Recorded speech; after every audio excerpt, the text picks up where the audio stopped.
Zaphnath-Paaneah, the prophecy is fulfilled.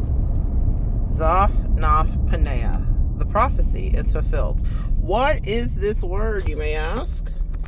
This word is a name. It's a name that was given to Joseph in the Bible when he ascended to be the second in command over the storehouses and the grain. It was a name that, upon my studying, is Hebrew, but it means essentially he who causes people to live, or he who provides the life. So he was, and there are other loose translations, but that's the closest that I got that I felt was very appropriate. Or he who is the giver of life, something of this nature.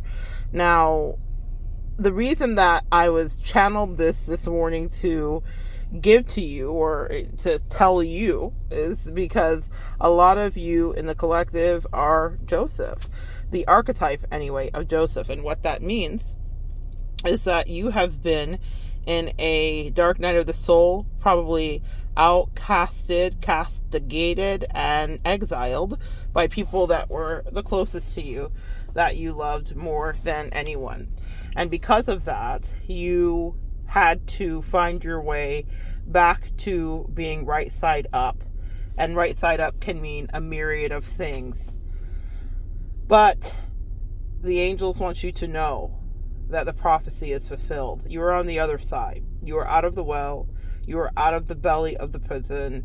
You are out of the place where Potiphar's wife will accuse you. These are parts of the story. Joseph had a long and extensive life. It did not immediately go from bad to good. It took him many years, almost 20, before he ascended the ranks to become second in command over the storehouses of grain, the very grain that his brothers who threw him into the well out of jealousy would come and ask him for.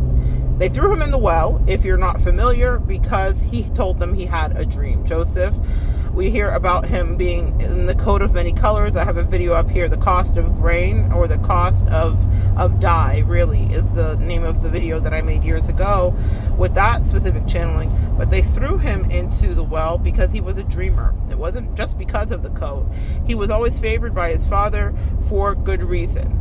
And this is the allegory that stands true for you, empath. You are favored by your father or your source or your universal protector, guider, however you call it.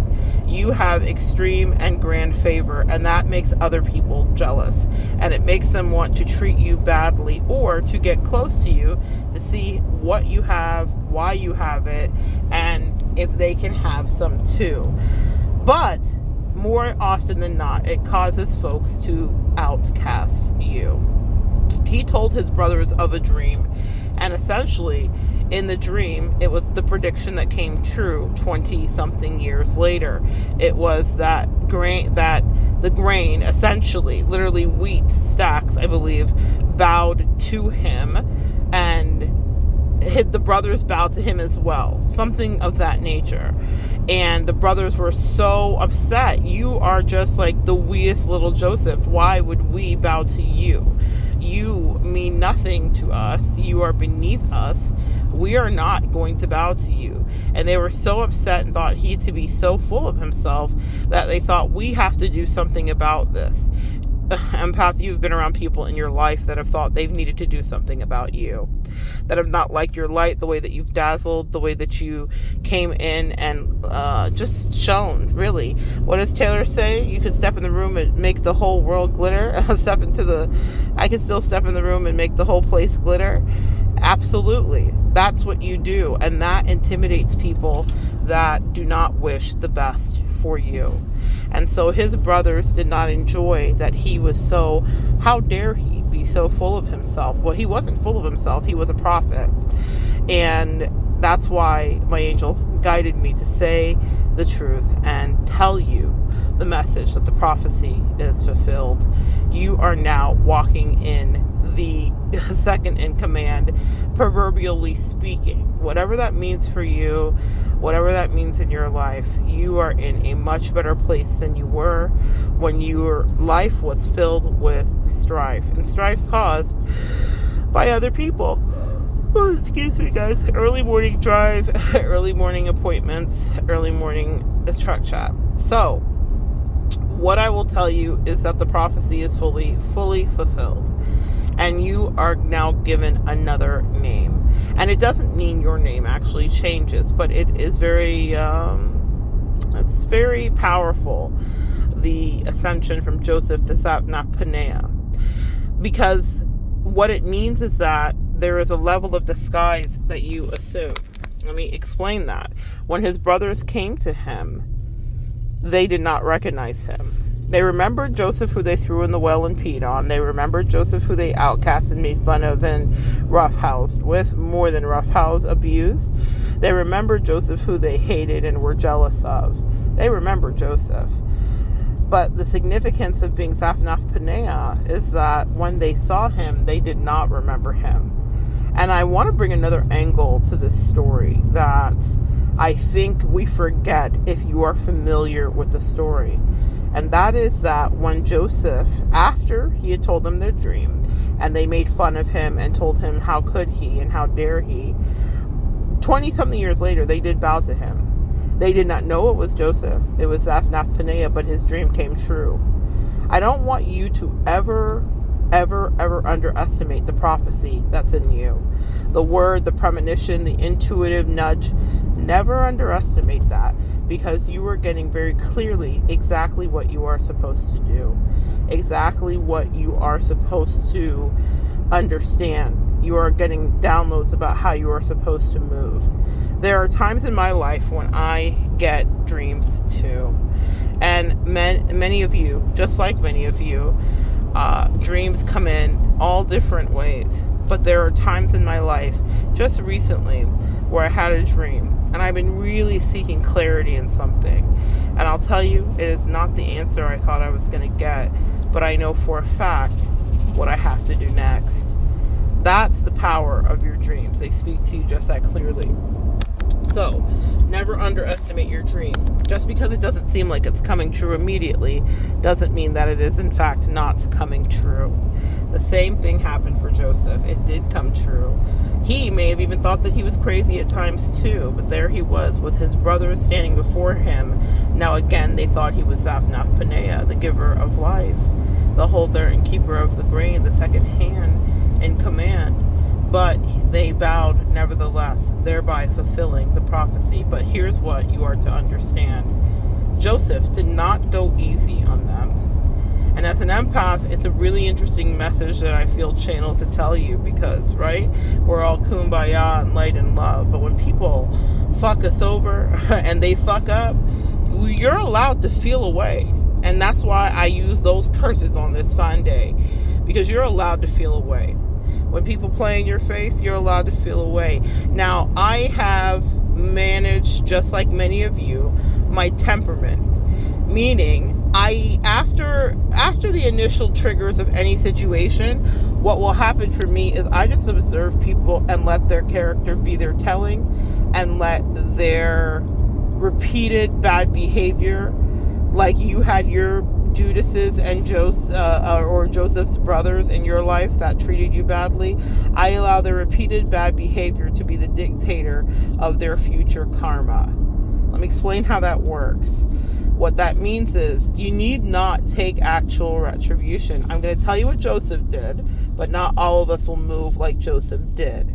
So you need not take actual retribution unless you're really guided to, unless you really truly hear clearly.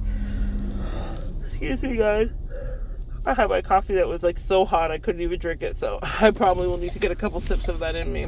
Hold on. So, you need not take actual retribution. The best revenge is when you let God take care of it. Your angels and your ancestors fight on your behalf for you. When you spend a lot of time, Joseph didn't fight his brothers back, Joseph didn't immediately trek back to his home when he was now a free man and he had a wife and all those things. He could have gone back home and been like, you guys did this to me. He let God unfold it before him and then had them on their knees. I love it. I love it so much because guess what? We're all petty, even Joseph. All of us have that petty streak. Now, it doesn't mean that you should relish in the way that revenge will unfold, but it means that you should understand that should you ever have an opportunity to take hold of those people that were once your captors, detractors, and abusers, then do with that carefully. It's a powerful sword to wield in that moment, but wield it carefully. Joseph was calculated in the way that he held them accountable, and then he eventually embraced them and invited them and their families to come live in his palace. So he did arrest them. He did accuse them of being spies. He did a lot, but and just to test them, he needed them to come back. He wanted to see his father. He was incredibly calculating, and that's why he got to the position he got to. He was smart, and God was on his side.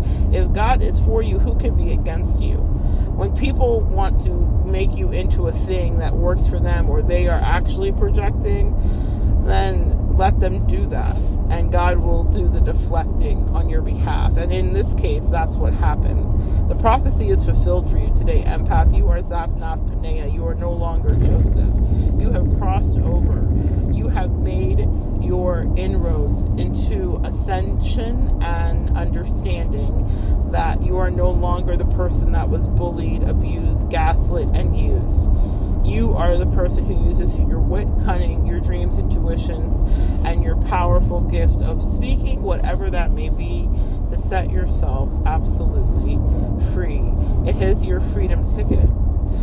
So when I say don't take revenge, because God can do it so much better, it's so beautiful to walk into the next part of your life and know that you are guided, and that whatever the people that did not wish you well that are in your rear view, they're having to watch you, and they know exactly what's happening. You are Zaphnath-Paaneah. Some of them want to come to you and ask you for sustenance, grain, advice, help. Some of them feel too much shame. It doesn't matter. But I never stop thanking the name that got me here. I am so grateful to the God in my life that guided me when I was not treated right, when I was in wells, when I was treated like hell, when people thought that they could reject me for show and tell.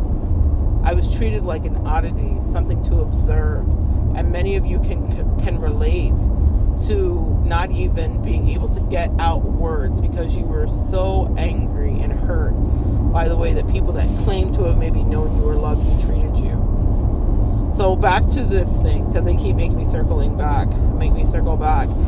Karma and your actions.